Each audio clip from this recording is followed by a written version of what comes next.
Hello there and welcome to episode 12 of the TEW 2020 save. From then to now, when we take the WWF, the World Wrestling Federation, from 1992 all the way through to the modern era. I am Phantom TEW. If you like this video, make sure to hit the thumbs up button and subscribe, because we're hoping to get this series all the way up to the modern day before the new game, whatever new game, I don't know what it is yet, comes out. So make sure you stick around for that. We got superstars today. 2 more superstars before WrestleMania. So next episode is the Go Home show, which will also be taking place in Madison Square Garden. This week's show is in the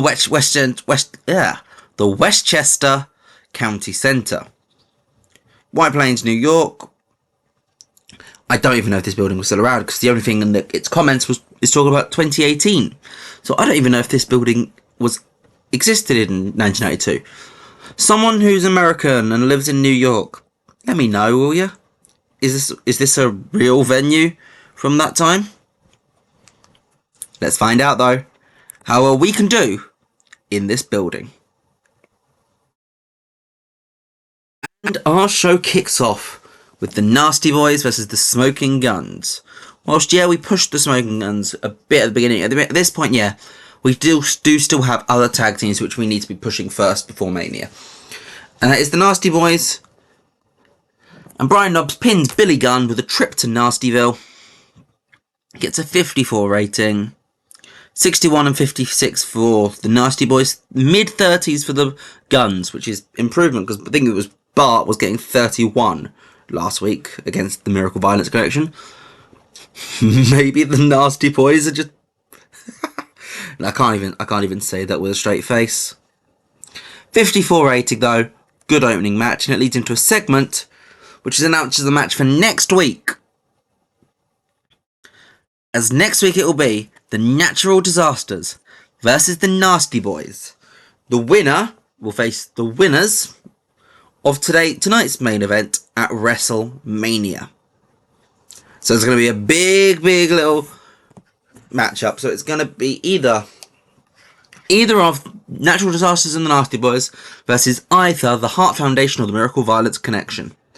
Big match for 1992. Actually is sadly quite a big match. If we think back in hindsight, we might go, I might think that it wasn't as big, but no, it was definitely a big match. Second match of the night sees Yokozuna coming back in, and this time he goes even quicker, beating Marty Jannetty in 38 seconds. And we'll say it's announced on commentary here, but due to the injuries that Yokozuna gave to Jim Duggan last week, Jim Duggan has left the World Wrestling Federation. Which is true. Duggan has left. He didn't want to re-sign with us about a month ago. So we just let him go. And we had Yokozuna write him out with a massive beating. This week he's not massively focused on the beating. He's just winning as quickly as he can. And in 38 seconds, Yokozuna defeats Marty Jannetty. From the Marty Jannetty of the Rockers to the Shawn Michaels of the Rockers. We get a quick backstage brawl as Michaels and Piper brawl, building up to their big Loser Leaves Town match at WrestleMania. 83 rating is a good segment. Michaels is good, Piper's improvising good, and Sherry's great in these sort of segments. I'm pretty happy with the work which we're getting out of Shawn Michaels at this point. Texas Tornado gets a quick showcase match when he takes on the genius Larry Poffo. Gets a 61 rating, 62 for the Tornado, 49 for the genius. Not too bad. It's a good little mid-card match. I'm pretty happy with that. Now we've got something a little bit fun. Gene Okerlund is in the ring with a local talent, a New York boy. And it's Mark LaMonaco. Who, of course, we all know as Bully Ray, Bubba Ray Dudley. And he's basically cutting a promo to talk about how he's a New York boy. This is his turf. People don't get to come in and take over his turf. It's a Bully Ray promo from 1992. He's a very young Bully Ray. And so he's getting ready for his match. And who is he going to be facing? The Ultimate Warrior, making his return after the terrible SummerSlam 91 main event. Because we're not doing Hogan versus Sid, there wasn't really any point in bringing him back at Mania, because that was a part of the Sid attack. I'm not going to be doing that. So he didn't really have a time to return, so we're just going to bring him back a couple of weeks before Mania. He's not got any Mania plans, so we're not going to put him into a story, but it's a nice fun to have someone who could just have these sort of squash matches. Oh, who else is having squash matches at this time? Maybe there is a connection here in the booking. But a 53 isn't too bad. A 73 for Warrior, 27 for Mark LaMonaco. I mean, to be fair, 27, that's better than some of the jobbers we've had around here. Let's move on, though. We get the first of our promos from our main event, guys. Well, from the WrestleMania main event. Flair cuts a promo on Hogan. Flair talks about how, for years, this has been the match which everyone has always come up to and said, when are you going to face Hogan? And Flair's always said, I don't need to. I know I can beat Hogan. Hogan knows he can't beat me. There's a reason Hogan has never come for this belt. It's because he never came for my old belt. Because he knew that he wouldn't be able to come down to my turf and beat me. That's the difference between me and you, Hogan. I'm willing to come onto your turf and fight you. Because I know I can beat you. I can take over your turf. You wouldn't even dream of attempting to take over mine. Bit of a worky shoot promo, referencing WCW or Jim Crockett, the NWA days. So it's a bit of fun. Just building up this big storyline as presenting this match as a complete dream match. Which it is. I don't understand. This was a main event WrestleMania worthy match in real life. And I don't understand why he never got it in that slot. The Legion of Doom pick up a pretty quick win against the Beverly Brothers. Animal pinning Blake Beverly with the Doomsday device. And actually another appearance from the Genius on this show. Might be the most he's ever been on a show.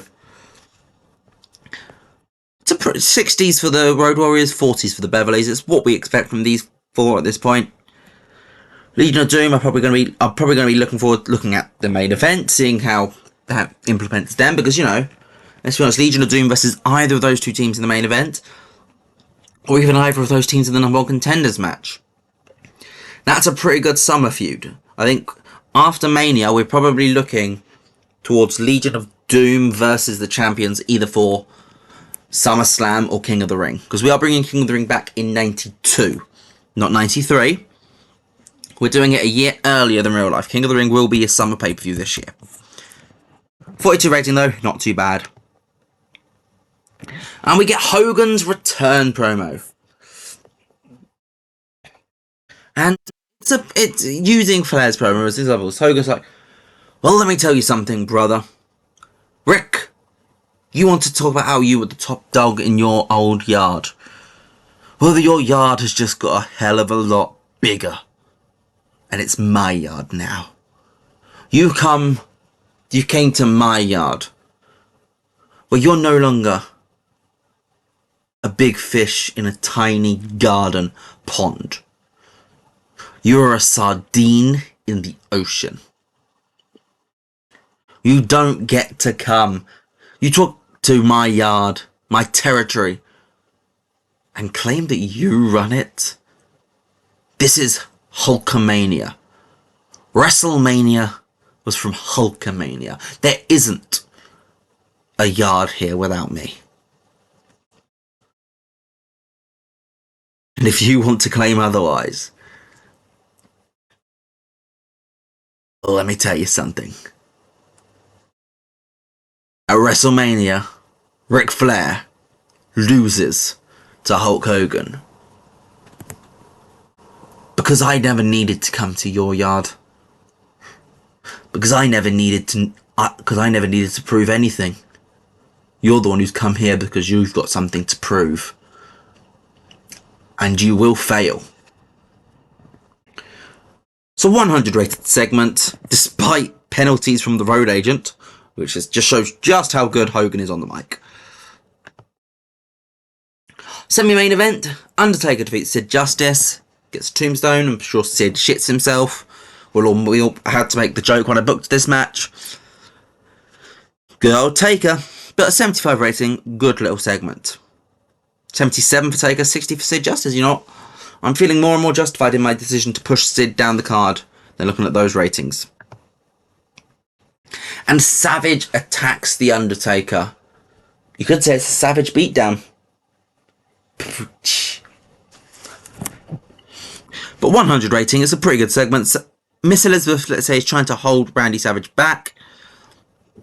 Paul Bearer comes out and it's all very much a bit chaotic. The crowd is obviously going wild. It's a 100 rated segment. Of course they are. But let's get into our main event. Well, I say main event. We've got a little bit first. Jack Tunney makes an announcement that he wants Jake Roberts to leave the building. And if Jake Roberts attempts to interfere or appear on the rest of tonight's match card, he will be indefinitely suspended, missing WrestleMania, and forfeiting his Intercontinental Championship shot. Basically, we're taking Jake Roberts out of the equation for this tag match. This is going to be a straight match. The Hart Foundation versus the Miracle Violence Connection. Straight match. And it's an 82. The Violence Collection defeat the Hart Foundation when Dr. Death Steve Williams pins Bret Hart with the Doctor Bomb. And we have new WWF World Tag Team Champions. That is a pretty good main event. 93 for Bret, 60 for Jim, 67 for Steve, 64 for Terry. It's most of them in the 60s, and then Bret's just miles away. But yes, so the WrestleMania match will be Miracle Violence Connection defending the tag titles against next week's winner. This was us getting back on track. We wanted a heel tag team going into WrestleMania.